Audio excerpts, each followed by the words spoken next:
Halo semuanya, pernah ngerasa sedikit kelabakan di dunia sekolah online? Kalau iya, kamu datang ke tempat yang tepat. Dalam beberapa menit ke depan, kita bakal kupas tuntas panduan praktisnya, biar semua kebingungan itu jadi keahlian. Yuk kita mulai. Sering kan pas buka laptop, rasanya bingung mau mulai dari mana dengan semua platform, tugas, sama ujian online ini? Tenang, kamu nggak sendirian kok. Banyak banget yang ngerasain hal yang sama. Tapi solusinya ternyata lebih simpel dari yang kita kira. Oke, kita mulai dari yang paling dasar ya. Langkah pertama yang paling krusial itu ya bikin akun di platform e-learning sekolah, entah itu Moodle, Google Classroom, atau yang lainnya. Anggap aja ini adalah kunci buat masuk ke kelas digital kamu. Nah, sebelum mulai, pastiin 3 hal ini udah siap ya. Link website e-learningnya, username kamu, biasanya sih NISN atau email sekolah, dan password awal yang dikasih. Kalau ketiganya udah di tangan, prosesnya bakal cepet banget. Biasanya, info ini bisa kamu dapat dari wali kelas atau admin sekolah. Prosesnya sendiri gampang banget kok. Pertama, buka situs e-learning, terus cari tombol daftar atau login pertama kali. Habis itu, tinggal isi data diri kamu, lalu cek email buat klik link verifikasi.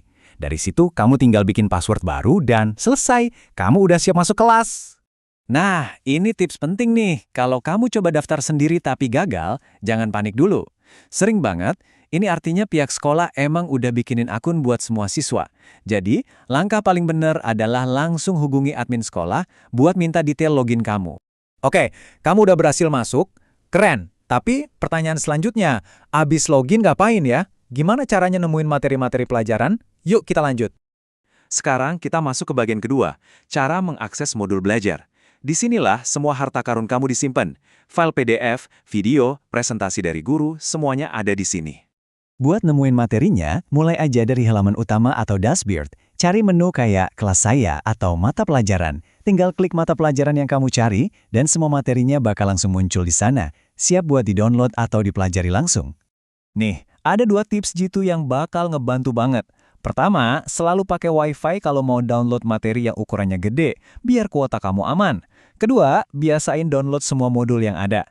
Jadi, kamu bisa belajar kapan aja, di mana aja, bahkan pas lagi nggak ada internet. Oke, selanjutnya kita bahas topik yang sering bikin pusing, pendaftaran ujian. Penting banget buat tahu bedanya ujian sekolah sama asesmen nasional, soalnya cara kerjanya beda jauh. Bedanya tuh mendasar banget. Kalau ujian sekolah, pendaftaran biasanya otomatis diurus sama sekolah. Tapi buat asesmen nasional, ceritanya beda. Kamu nggak bisa daftar sendiri, karena siswa itu dipilih sebagai sampel oleh sistem pusat. Nah, artinya fokus kamu sebagai siswa juga jadi beda buat keduanya. Jadi apa dong yang perlu kamu lakuin? Gini, buat ujian sekolah, tugas kamu simple. Pastiin aja nama, NISN, dan tanggal lahir kamu itu udah bener. Nah, kalau buat asesmen nasional, yang paling penting adalah mastiin NISN kamu valid dan data kamu di Dapodik, Sistem Data Pendidikan Nasional, itu akurat dan update. Di bagian terakhir ini, kita bakal ngomongin sebuah superpower buat belajar, membaca cepat. Ini bukan sihir ya, tapi serangkaian teknik yang bisa dilatih, biar kamu hemat waktu dan bisa nyerap info jauh lebih banyak. Kamu sadar nggak sih, waktu lagi baca, seolah-olah ada suara di dalam kepala yang ngebacain tiap kata? Nah, itulah yang namanya subvokalisasi. Ini kebiasaan alami, tapi ini juga yang bikin kecepatan baca kita jadi lambat. Jadi, kunci buat baca cepat adalah ngurangin kebiasaan ini. Nah, ini dia cara ngelatihnya. Coba deh, biasain mata kamu buat ngeliat sekelompok kata. Jangan satu persatu.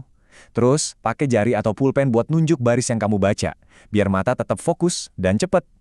Latih juga skimming, baca kilat judul dan kalimat awal buat dapatin gambaran besarnya. Habis itu ukur kemajuanmu pakai timer. Dan yang paling penting, latihannya harus konsisten setiap hari. Biar kebayang ya, rata-rata kecepatan baca orang itu sekitar 250 kata per menit. Dengan latihan rutin, kamu bisa dengan gampang nembus angka 400 kata per menit, bahkan lebih. Coba bayangin, waktu belajarmu bisa kepangkas berapa banyak. Jadi, dari semua yang udah kita bahas, mulai dari bikin akun sampai trik baca super cepat, pertanyaannya sekarang adalah, keahlian mana nih yang mau kamu latih hari ini? Coba deh pilih satu hal yang paling kamu butuhin dan langsung praktekin sekarang juga.